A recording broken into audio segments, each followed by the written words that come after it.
They were going to ship me off to a nursing home without telling me, appointments made, guardianship papers drafted, all while I was planning Sunday dinner. I'm Mary Langston, 70 years old. I raised a family, paid their mortgage, and watched my grandkids so she could find herself. And how did Jessica thank me? With betrayal, disguised as concern. But here's what she didn't expect. I know how to fight quietly and win. What would you do if your own children plotted to erase you from your life?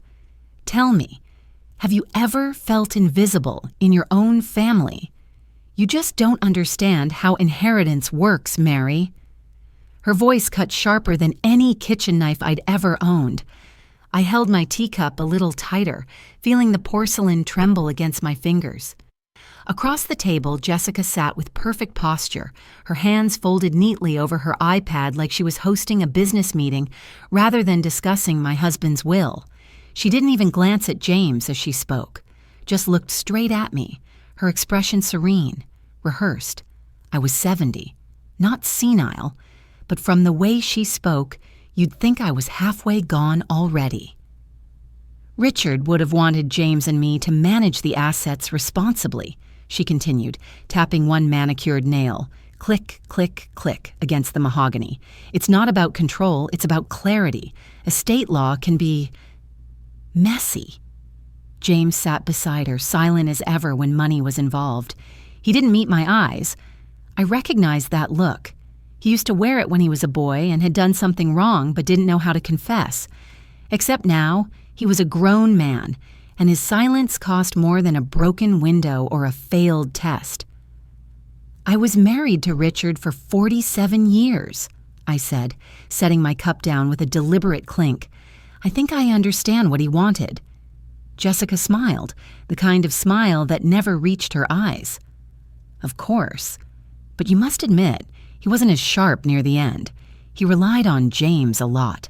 On me, there was lavender in the air, always lavender, since Jessica had started decorating the house. I used to fill this room with the smell of fresh pie crust, lemon zest, wood polish. Now it smelled like a spa, a cold one. I caught the edge of a memory. Jessica's whisper last week from down the hall. "We'll handle it. Mom won't even notice." I noticed. "I think this conversation's over," I said, rising slowly. "I need to check my email. May I borrow your laptop, Jessica?" For a fraction of a second, something flickered in her expression. Not fear, control recalculating. Of course, it's in the study. The study, once Richard's sanctuary, now transformed by Jessica's curated taste. The leather chair was gone, replaced with a white armchair covered in a throw that looked too delicate to sit on. His framed diplomas, his military photo, gone. In their place were abstract prints and a crystal scent diffuser, puffing some kind of eucalyptus blend. I sat at the desk. The laptop was open, unlocked. That surprised me. Jessica was meticulous. The browser was up. I moved the mouse slightly and the tabs blinked into clarity. Green Valley Estates, Willowbrook Adult Living, memory care options, price comparison. My pulse quickened. Another tab, signs of early dementia in seniors. Another, how to gain legal guardianship of a parent. Each click was a betrayal. I didn't need to scroll far to see appointment confirmations, tours scheduled for next week, while I was supposedly visiting my sister. I stared at the screen, feeling a heat rise up my spine that had nothing to do with the tea. 3 days a week, I watched their kids so Jessica could go to her yoga or whatever else she prioritized. I'd helped with their down payment, paid their mortgage month after month because James had taken a pay cut and Jessica's online business was just getting started. And now this? Footsteps approached down the hallway. I clicked to the email tab and set my face in a calm I didn't feel. "Finding everything okay?" Jessica's voice was syrup. "Just fine," I replied, turning slightly in the chair. "Your internet is fast." She lingered at the door. "You know, Mary, we've been thinking about your living situation. This house is so big, all those stairs." "I manage," I said, my tone flat. "We just think it might be nice for you to have people your own age around, Community. Community, that word again. Soothing, vague, final. That's thoughtful, I replied, eyes still on the screen. I'll keep it in mind. She left without another word. That evening, I sat alone in the kitchen. The air felt different. The walls, once warm with memory, now cold with calculation. I had opened this house to them, opened my life, my wallet, my hands, and they were planning my exile like a business strategy. I reached for my checkbook. I always paid the mortgage on the first, $1,800, never late. The envelope sat ready on the counter. I tore it in half. Then I picked up the phone and called the bank. I need to cancel a check, I said, my voice steady. The woman on the line asked no questions. She confirmed the number, the amount, and the name. James Langston. When I hung up, I didn't cry. I'd done enough of that after Richard died.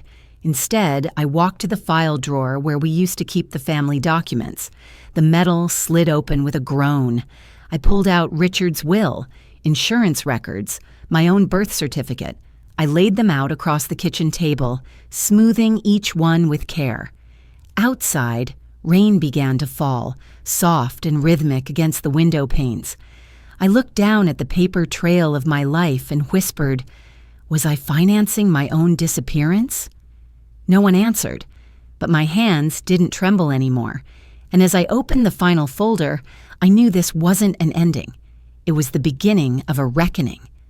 Roses don't betray you. People do. I was in the garden early that morning, pruning the old climbing roses that Richard and I had planted 15 years ago. The dew still clung to their petals, and the air smelled faintly of damp soil and fresh beginnings. My hands moved automatically, clipping the faded blooms, letting the healthy stalks breathe. There was something calming about the ritual, life and death, blooming and fading, all contained in a single thorny stem. The phone buzzed in my apron pocket. I wiped my gloves on a towel and answered. "Mom?" James's voice came through, tight. "There's an issue with the mortgage check. The bank says it was canceled?" I let the silence stretch just long enough to be noticed. "Yes," I said finally. A pause. "Did you cancel it?" "I've been reviewing my finances," I replied, calmly pulling a spent bloom from its stem. Another beat of silence. I imagined Jessica standing next to him, watching him, pressuring him to probe. "We were counting on that money, Mom. You know our arrangement." "I'm aware," I said, unfastening my gardening gloves one finger at a time. "But things changed, James." He didn't speak for a moment. Then, more quietly, "What does that mean?" "It means I'm 70 years old," I said. "According to some people, I might need a nursing home soon. I should prepare for that." His intake of breath was audible. "Can we talk about this? In person?" "Of course. Why don't you come over for dinner tomorrow? Bring Jessica." After we hung up, I gathered the rose clippings into a basket. A breeze rustled the hedges, but it couldn't unsettle me. I had things to do. That afternoon, I drove to the First National Bank downtown. The marble lobby was as cold and spotless as I remembered. I hadn't come in person in years. Most things I'd handled online. That would have to change. A young woman with a neat bun and a name tag that read Melissa led me to her glass-walled office. "What can I help you with today, Mrs. Langston?" I sat down, smoothing the front of my cardigan. "I need to review all my accounts and make a few changes. Everything, please." She clicked around for a few moments, her expression shifting subtly as she scanned the records. "It looks like Jessica Langston is listed as an authorized user on one of your credit cards. Did you want to keep her there?" My stomach dropped. Number I never authorized that. "Remove her immediately." Melissa nodded, typing quickly. "There have also been several failed login attempts on your investment accounts in the last 2 weeks," she added, glancing at me, "all from a different IP address than usual." "I see." My voice was steady. "Change every password, every account, remove all outside access, set new questions and security codes, and going forward, I'd like to be notified anytime someone even attempts to access them." Melissa straightened a little in her chair. "Yes, ma'am, we can set that up." I watched her fingers fly over the keyboard. Each keystroke felt like a nail in the coffin of my old trust. I wasn't angry. I was awake. By the time I left, I had a new debit card, a new account number, a folder of documents, and a private banker assigned to monitor for suspicious activity. When I stepped outside, the spring sun had broken through the clouds. For the first time in weeks, I felt the warmth of control on my face. But there was one more stop to make. Martin Walsh's law office sat in a modest brick building across town. Martin had handled Richard's estate for decades, and his secretary greeted me like an old friend. "Mary," he said when I walked in, standing from behind his massive oak desk. "It's been too long. What brings you in today?" "I need to update my will and power of attorney documents," I said, sitting down and opening my file folder. His brows lifted. "Any particular changes in mind?" "Yes," I said. "I want to remove James as both my medical and financial proxy, effective immediately, and I want to insert a clause that requires medical certification from 2 independent physicians before any decisions can be made on my behalf." Martin leaned back in his chair, his hands folding over his stomach. "That's a significant shift, Mary." I met his eyes. "I'm aware." He didn't ask why, but I told him anyway. About the browser tabs, the appointments, the canceled check, the access attempts, the patterns, the silence. When I finished, he was quiet for a long moment. "You're not the first, Mary," he said at last, "but very few fight back like this." I nodded. "I'm not angry, but I won't be erased." He pulled out a stack of fresh documents. As I reviewed each clause, as we crossed out old names and inserted new protections, something solidified in my chest, not bitterness, just boundary. I named my nephew Andrew, Robert's son, as my new medical proxy. A sensible young man with a steady hand and no interest in my finances. His power of attorney would only activate if I were declared legally incompetent, by 2 physicians I trusted. We reviewed the revocable living trust next. Richard had created it with love. I updated it with caution. Martin handed me a pen. The tip scratched across the paper, slow and sure. I had signed hundreds of documents in my life, mortgages, school forms, hospital consents, but this one felt different. It wasn't a signature of compliance, it was a declaration. Across the room, the thick binders snapped closed with a decisive thunk. The sound echoed through the quiet office like a gavel in a courtroom. I stood, tucking the signed papers into my folder. My hands were firm, my spine straighter than it had been in weeks. At the door, Martin stopped me. "Mary," he said gently, "you're doing the right thing." I nodded. "I know." Outside, the wind picked up, scattering petals from a flowering tree near the curb. As I walked to my car, my thoughts flickered back to James and Jessica. What else had they decided without me? That question no longer scared me, because now I was the one doing the deciding. I didn't plan a confrontation, I planned a revelation. The smell of pot roast filled the house. Richard's old recipe, bay leaf, carrots, red wine, and a touch of Worcestershire, simmered in the Dutch oven like it used to on Sunday afternoons. The dining room was set neatly, white plates, polished silver, folded napkins. I had tucked the financial documents beneath the lace tablecloth myself, smoothing it with the same care I once gave to James's school projects. The house was silent except for the bubbling from the kitchen and the faint creak of the ceiling fan overhead. I stood by the window, staring at the mailbox across the street. Susan's voice from yesterday echoed in my mind. "You used to make speeches, Mary. Don't forget who you are." I hadn't forgotten. I'd just been quiet for too long. The doorbell rang at 6 on the dot. Jessica arrived first, holding a bouquet of lilies still in the grocery wrapper. "Mary, you look well," she said, eyes already darting around the room. I took the flowers, their scent harsh and artificial. "Thank you." She stepped inside, scanning every corner with polite detachment, as if assessing the value of things. "We've been so worried about you," she added. Her voice was warm, her smile rehearsed. "Worried about what exactly?" I asked. Before she could answer, James walked in behind her. He looked tired. His tie was loosened, his eyes a little red around the edges. He gave me a quick, stiff hug. "Something smells good," he said, trying to sound upbeat. "Richard's pot roast," I replied. His expression flickered. Surprise, maybe a pang of guilt. Jessica never liked it. She always called it too salty. We sat down. The food was hot. The tension was hotter. Forks clinked against plates. The roast was tender, but no one really tasted it. "Mary," Jessica said, setting her fork down, "about the mortgage check. We're just a little confused. You've always been so reliable." "Jessica," I said evenly, "when you use a computer, do you always close your browser tabs?" Her hand paused mid-air. James looked between us, puzzled. "What tabs?"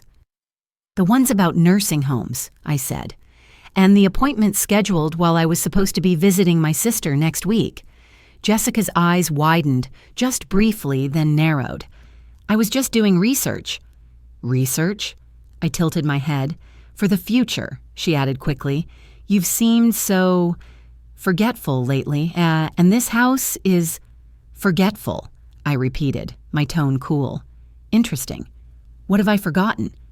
She blinked. "Well, the other day you couldn't find your glasses." "They were on my head," I replied. Jessica shifted in her chair. "Nobody said anything about dementia." "No," I said, looking to James. "Did you know your wife has been researching nursing homes for me?" James's discomfort became visible. We talked about down the road. "Were you planning to include me in those discussions?" He hesitated. "Of course, eventually." I stood slowly and walked to the end of the table. My fingers pinched the edge of the tablecloth. With one smooth motion, I pulled it off. Underneath, neatly laid out, were records of every mortgage payment, every transfer, every document I'd touched since Richard died, copies of emails, printouts of Jessica's appointment confirmations. Jessica stared at them like they were knives. "This is hardly necessary," she began, voice tight. "It is," I said, "because I need to understand what I've given and what I've been repaid with." Jessica stood abruptly. Her chair screeched against the floor. "You violated my privacy, and you violated my trust." James looked at the papers, then at me, then at his wife. His face was pale. "Mom." "Let's be clear," I said. "This is not about care. This is about control, financial control, legal control, emotional control." Jessica's voice cracked. "You've always resented me." I raised an eyebrow. "For what?" "For taking your place in James's life." I nearly laughed. I didn't know I'd been replaced. Jessica's eyes gleamed.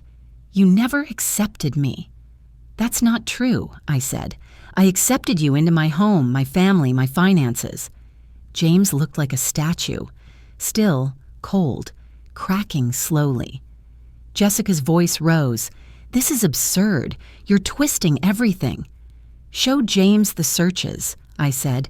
"Show him the appointments, the emails to the care facilities that explicitly stated I wouldn't be told." Jessica glared at me.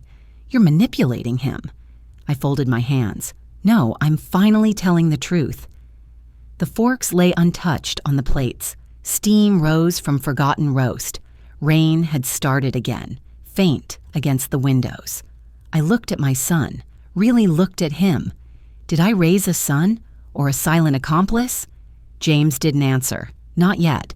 "I never said she had dementia," Jessica snapped, but her browser history said otherwise. The rain had turned harder now, spitting against the windows in rhythmic bursts.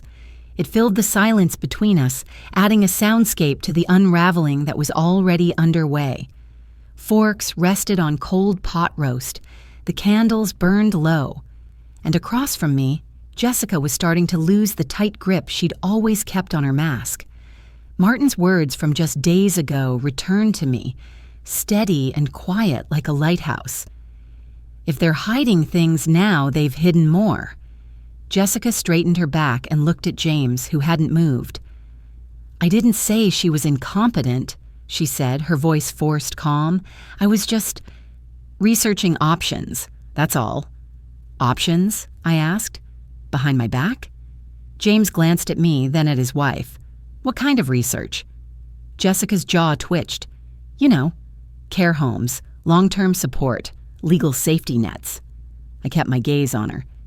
You searched how to gain guardianship, Jessica. You looked up how to document mental decline. You scheduled visits to facilities while I was supposed to be out of town. Jessica's hands fidgeted with her napkin. I was being thorough. You were being secretive, I said. There's a difference. James pushed back his chair slightly, as if needing air. Jessica, is that true? I don't have to answer that, she said quickly. This is a setup. It's a dinner, I replied. Jessica stood suddenly. Fine. You want proof? You want everything out in the open? She didn't wait for a response. Her heels clicked sharply on the hardwood as she disappeared down the hallway. James turned to me. Mom, what's going on? I didn't answer. Not yet. I needed him to see it for himself. Jessica returned moments later, her laptop clutched to her chest like a lifeline. She slammed it onto the table, opened it with angry fingers, and turned the screen toward James. There, go ahead. James leaned in. The screen lit up his face, brows furrowing, eyes narrowing. He clicked, then clicked again. Searches, he murmured. How to declare someone mentally incompetent, how to bypass resistance to guardianship, financial power of attorney without consent. Jessica crossed her arms. I was being cautious. His voice rose. And these emails? Mrs. Langston will not be informed of the scheduled tour, as we believe her reaction may be emotionally unstable. You sent that. I didn't know how to tell you, she snapped. Because you never want to talk about money, James, and we are drowning. The mortgage, the credit cards, the kids' college, and your mother. She's just sitting on all that money. I flinched. James stared at her. You were going to take control of her accounts? I was protecting our future. Our future built on lies? He shook his head. No. Jessica's voice cracked then. I didn't know what else to do. You don't understand how much pressure I've been under. Everything is falling apart, and she doesn't even need it. I inhaled deeply. You mean I don't deserve it? Jessica's silence answered that for her. The wind picked up again, moaning through the trees outside. The old windows creaked. For a long moment, no one moved. Then James said quietly, What else? What do you mean? Jessica asked. He looked at me. You said appointments and searches. Was there more? I nodded slowly. She kept a journal, a detailed one. She's been documenting incidents, fake ones, times I supposedly forgot things, missed appointments that never existed, repeated stories that never happened. Jessica didn't deny it. James turned back to her. Is that true? She didn't answer, so I walked to the bookshelf, pulled out the slim leather-bound journal I'd found in her drawer just yesterday, and laid it gently on the table in front of them. Page 15, I said softly. James opened it with slow fingers. He read in silence. April 2nd, Mary mistook the coffee table for the oven. April 10th, Mary couldn't remember the name of her grandchild. April 15th, Mary put her keys in the refrigerator. His face paled. Jessica's voice was barely audible. I was documenting patterns, creating them, I said. Thunder rolled in the distance. The dining room lights flickered slightly. You were building a case to have me removed from my own life, I continued, piece by piece. Jessica stared down at her plate. The steam had long vanished. Her dinner sat untouched. Her fork hadn't moved since she set it down hours, no lifetimes ago. James pushed the journal away like it burned. You were going to erase me, I whispered. Jessica didn't speak. James looked at her like she was someone he'd never met. The wind howled louder now, bending the trees against the windows. It was the kind of storm that pulled at roof tiles and whistled through attic cracks. Is this what betrayal sounds like? So quiet, so final. The hardest part wasn't what they did, it was realizing I let them. After the storm passed, the garden was heavy with silence. The roses bowed under the weight of the rain. Puddles had formed in the flagstone paths, and the air smelled of damp earth and unfinished sentences. I stood with the pruning shears still in my hand, though I wasn't cutting anything. I wasn't quite ready to go back inside. A car pulled into the driveway. I turned just in time to see Robert step out. He didn't say anything, didn't ask questions. He crossed the yard in 3 long strides and wrapped his arms around me. I let the shears fall into the grass. "I'm here," he said simply. And for the first time in weeks, I believed someone. We sat on the porch for a while, just watching the sky return to blue in patches. Robert didn't push. He didn't pry. He just waited. That had always been his gift, knowing when presence was more valuable than answers. "I should have come sooner," he said finally. "You did now," I replied. Inside, James paced. I could see him through the living room window, walking the same stretch between the fireplace and the bookshelf over and over, like he was wearing a trench in my floorboards. "He looks like Richard when he's anxious," Robert said, watching him. "He used to only pace when the baby had a fever," I murmured. "Now it's guilt." Later, at the dining table, cleared now of confrontation but still bearing invisible weight, James sat with his head down. His hands were clasped like a man in prayer, though no words came out. "I found more," he said finally. "Jessica's desk. She had mail addressed to you, bank statements, a letter from Martin about the will. She was hiding them." Robert stiffened beside me. "Jesus!" James didn't flinch. "She also contacted another lawyer. She wanted to contest Dad's will." I felt my fingers curl around the edge of my chair. "On what grounds?" "That you were no longer capable of managing the estate," he said, voice low. "That Dad had been pressured." I closed my eyes. She wanted to break it down, take it apart, piece by piece. She never said it to my face, but she believed Dad left too much to you and not enough to us. "He left it to me," I said, "because he trusted me to protect it, to protect the family." Robert leaned in, his voice firm. "You did." James looked up at me then. His eyes were rimmed with red. "I didn't know, Mom, not the full extent, but I should have. I should have seen it." "Why didn't you?" I asked. "Why did you let it get this far?" His voice cracked. "Because it was easier. Because she handled the bills, the schedules, the decisions, and I let her. I thought that meant she was capable. I didn't realize it also meant she was isolating you." The room was quiet but for the soft scrape of a fork on ceramic. I hadn't touched my lunch. None of us had, really. Was I protecting him, I thought, or protecting the lie? The phone buzzed on the counter. I got up and checked it. "Susan." I stepped into the hallway to answer. "Well," she said, her tone brisk as always, "did you burn the house down?" "Not yet," I replied, smiling despite myself. She paused. "So, when are you joining the watercolor class?" I laughed. Really laughed. It burst out like air after surfacing from deep underwater. "You don't give up, do you?" "Not on people who prune roses after a storm." I promised I'd come by the library on Tuesday. When I returned to the dining room, James was holding Richard's old chair with both hands, as if unsure whether to sit in it or pull it closer. He eventually let go and took the one across from mine. "We all missed things," I said. "Jessica was clever, but we made it easier for her." Robert nodded. "We gave her space. She took more." We sat together for a long while, letting the quiet wrap around us, not as suffocation, but as rest. When I stood to clear the plates, James stopped me. "Let me," he said, already gathering the silverware. As I watched him, I saw not just the man who had hurt me with his silence, but also the boy who once cried when he broke my wedding vase, the young father who had called me at midnight because Emma had a fever. I saw all of him. And I saw someone trying to come back. Later, over coffee, James broke the quiet again. "The kids know," he said. "Emma came home last weekend. We told her and Tyler everything." My hands stilled around my mug. "They want to see you," he added. The warmth from the coffee seeped into my palms. I looked out the window at the garden. Clean, rinsed, quiet. The storm had passed, and things still stood.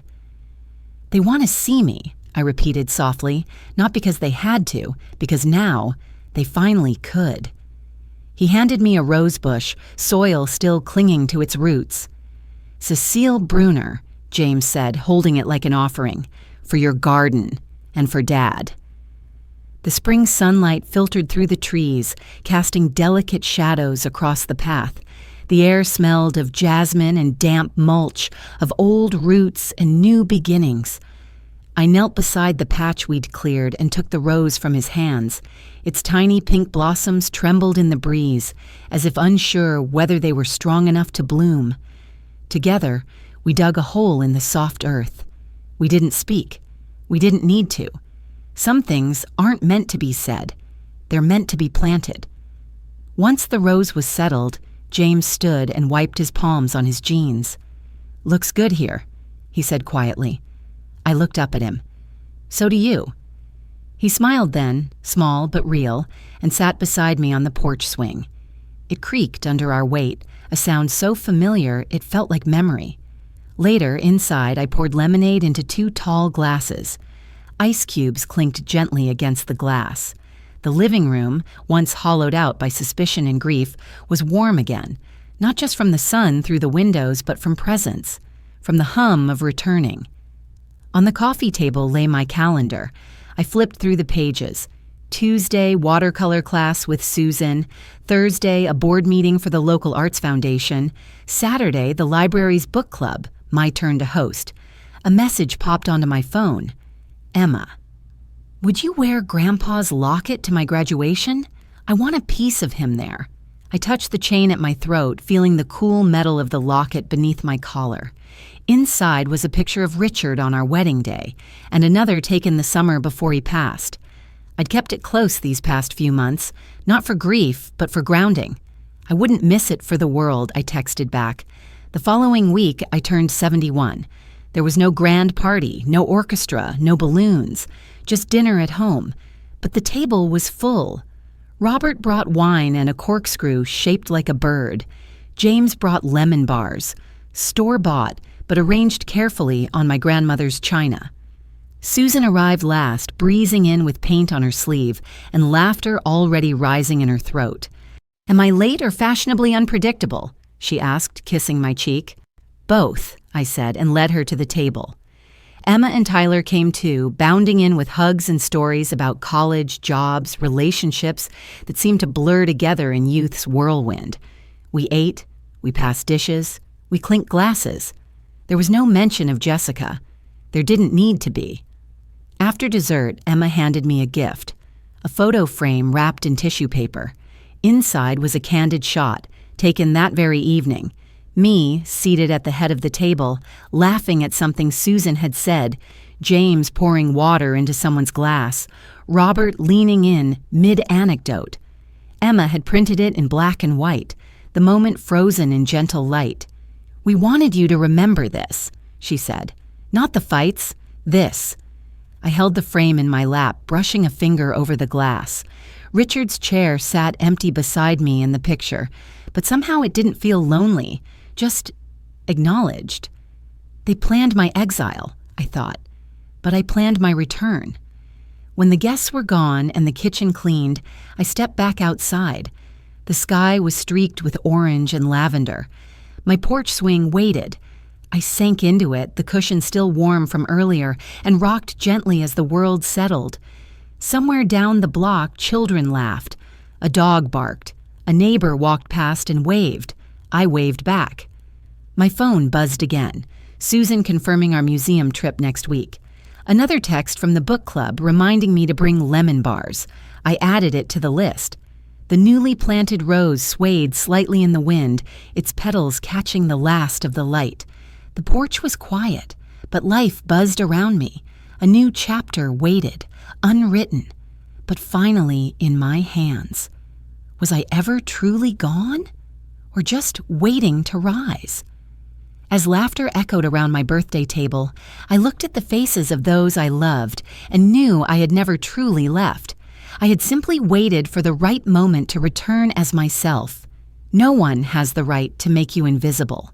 When I finally spoke up, I didn't just protect my future. I reclaimed my place in this family. Dignity doesn't come from age.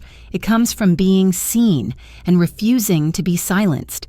If you've ever felt overlooked or dismissed by the people closest to you, share your story. Let's remind each other that we all still matter, loudly, clearly, and without apology.